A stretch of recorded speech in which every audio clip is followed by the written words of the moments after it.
रात के घने अंधेरे में एक आदमी दूसरे गांव से निकलकर रायगढ़ गांव जाना चाहता था। उस गांव तक पहुंचने के लिए उसे एक पुल को पार करना था। जैसे ही उस आदमी ने पुल पर पहला कदम रखा, तभी अचानक उसके चीथड़े उड़ गए। वह आदमी गायब सा हो गया। बस उसके खून के छींटों के अलावा कुछ नहीं बचा। कुछ समय बाद एक शादी की जीप इसी पुल से गुजरकर रायगढ़ गांव जा रही थी।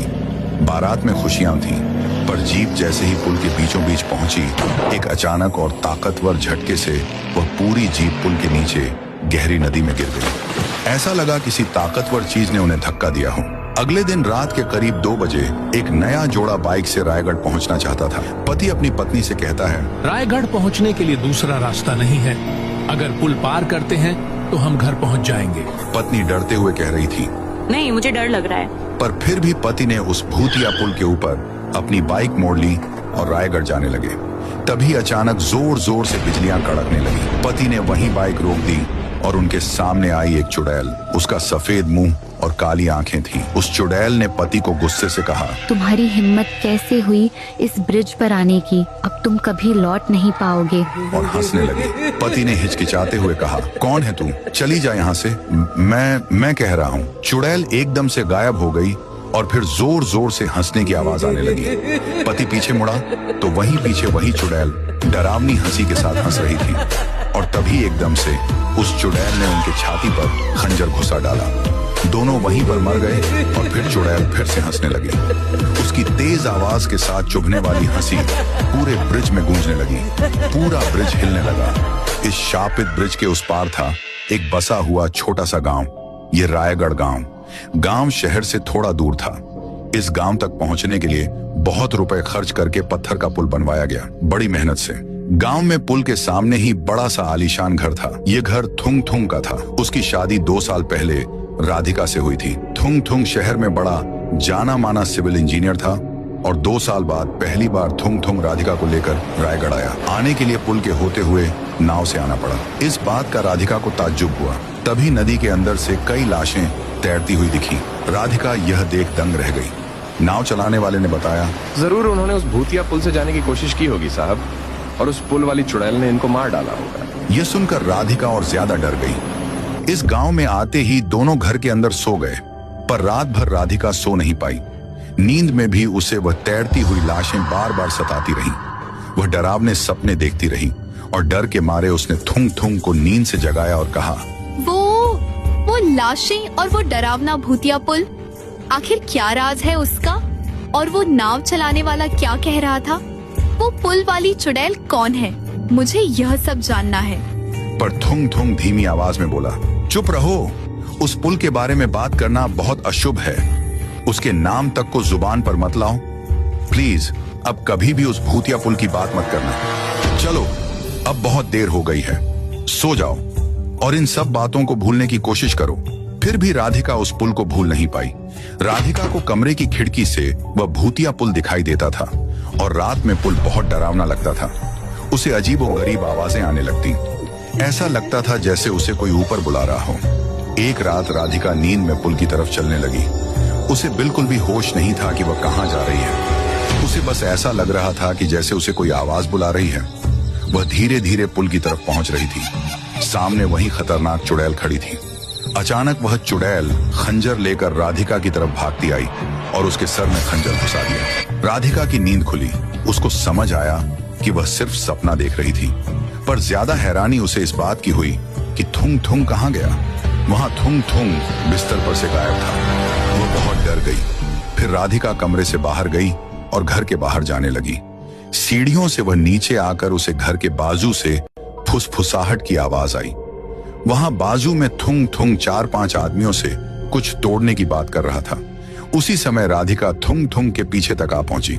थुंग थुंग ने बात को रोका और राधिका को बोलने लगा, अरे राधिका, तुम यहाँ क्या कर रही हो? जाओ, ऊपर जाओ और सो जाओ, अब नींद आ जाएगी। फिर राधिका ने पूछा, पर तुम यहाँ क्या कर रहे हो और इनसे क्या बात कर रहे हो? थुंग थुंग ने टालते हुए कहा, अरे कुछ भी नहीं, चलो अंदर सोने, बस काम था। और फिर दोनों वापस घर के अंदर जाकर वापस बिस्तर पर सो गए। राधिका को अब सोने से भी डर लग रहा था। सोच में डूबी राधिका खिड़की से बाहर पुल की तरफ देखने लगी, पर उसे ऐसी चीज दिखाई दी जिससे उसके रोंगटे खड़े हो गए। ब्रिज के ऊपर उसे 5-6 लोग दिखाई दिए। राधिका डर गई। वह थुंग थुंग को यह बात बताना चाहती थी, लेकिन थुंग थुंग गहरी नींद में था। राधिका ने फिर हिम्मत करके उन लोगों का पीछा करने की ठान ली। वह चुपचाप घर से बाहर जाने लगी और पुल की तरफ जाने लगी। उसे कुछ तोड़ने फोड़ने की आवाज सुनाई देने लगी और उसे कई लोगों की आवाज आने लगी, नहीं रुको, हमें बचाओ। तभी अचानक एक के बाद एक कटे हुए सर लुढ़कते हुए उसके पैर के पास आ गिरे। राधिका के रोंगटे खड़े हो गए।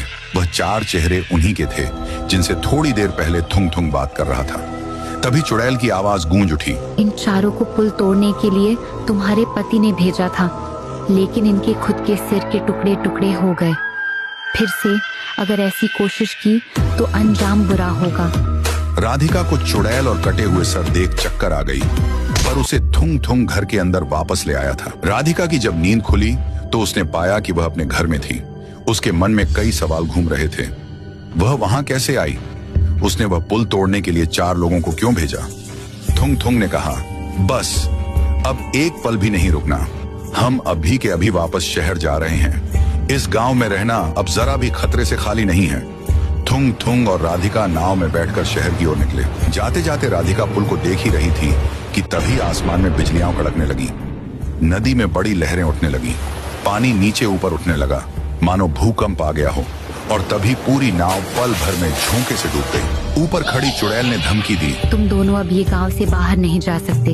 अगर तुमने फिर से नदी पार करने की कोशिश की तो पूरा गांव तहस नहस कर दूंगी। किनारे पर खड़े गांव वाले दंग रह गए।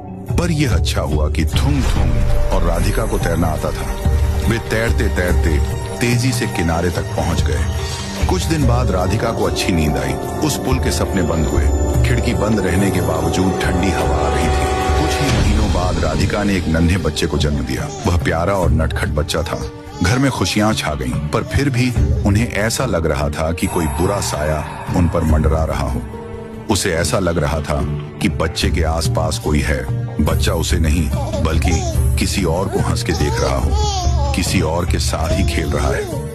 राधिका पूरी तरह से डर गई। उसे कैसे भी करके शहर जाना था। अब रात में राधिका को फिर से सपने आने लगे।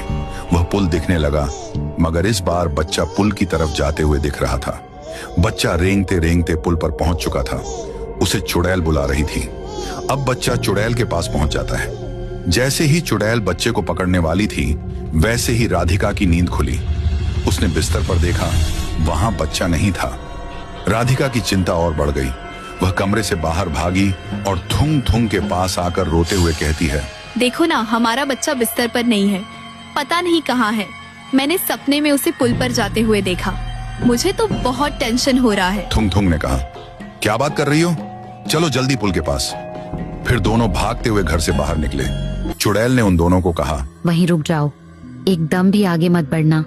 अब ये बच्चा मेरे पास रहेगा। ये बात सुनकर दोनों डर गए।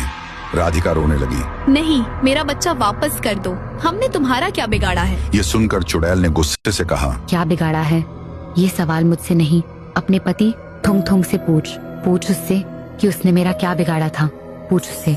राधिका थुंग थुंग को घूरे जा रही थी। फिर थुंग थुंग ने वह राज खोल ही दिया। थुंग थुंग बताने लगा, 4 साल पहले मेरी कंपनी को रायगढ़ का पुल बनाने का कॉन्ट्रैक्ट मिला था। बहुत सारे मजदूर लगाकर काम शुरू हुआ। पुल का काम पूरा होने ही वाला था। तभी एक दिन पुल गिर गया। सब घबरा गए। ये बात फैलने से पहले फिर से पुल बांधने का काम शुरू हुआ, पर पुल फिर से टूट गया। बार बार मजबूत चीजें वापरने से भी यह पुल बार बार गिर रहा था और खर्चा बढ़ रहा था।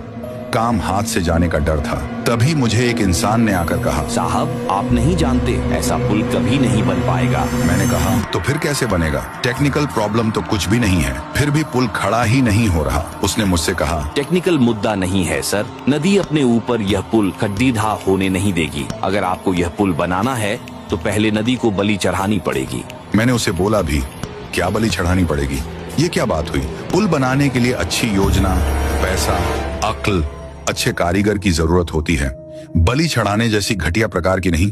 ये सब तो पहले ही आपके पास थे, फिर भी पुल नहीं बन पाया। इसके बाद मुझे उसकी बात माननी ही पड़ी। बलि देने के लिए बच्चे की तलाश में मैं पुल बना रहे कारीगर के पास आया। उनके पास बच्चा था। मैंने उन्हें कहा, मुझे तुम्हारा बच्चा चाहिए बलि के लिए। मैं इसके बदले मुंह बोली रकम देने के लिए तैयार हूँ। उसकी माँ ने गुस्से से कहा, नहीं साहब, आप ये क्या कह रहे हैं? मैं अपना बच्चा तुम्हें नहीं दूंगी। पर उसका बाप लालची था, वह मान गया। हाँ हाँ साहब, ले जाओ मेरे बच्चे को, बस इसके बदले 1 करोड़ दो। उसकी माँ इस बार भी नहीं मानी। नहीं नहीं, खबरदार, मेरे बच्चे की तरफ देखा भी तो। पर फिर भी मैंने बाप को उसी समय 1 करोड़ रुपए दे दिए। उसने अपने वादे के मुताबिक रात के अंधेरे में वह बाप छुपके से बच्चे को मेरे पास ले आया। बच्चा जोर जोर से रो रहा था, बच्चे की आवाज गूंज रही थी। फिर उसकी माँ नींद से जाग गई। उसने अपने बच्चे को बिस्तर पर न पाकर सीधा घर के बाहर भाग गई।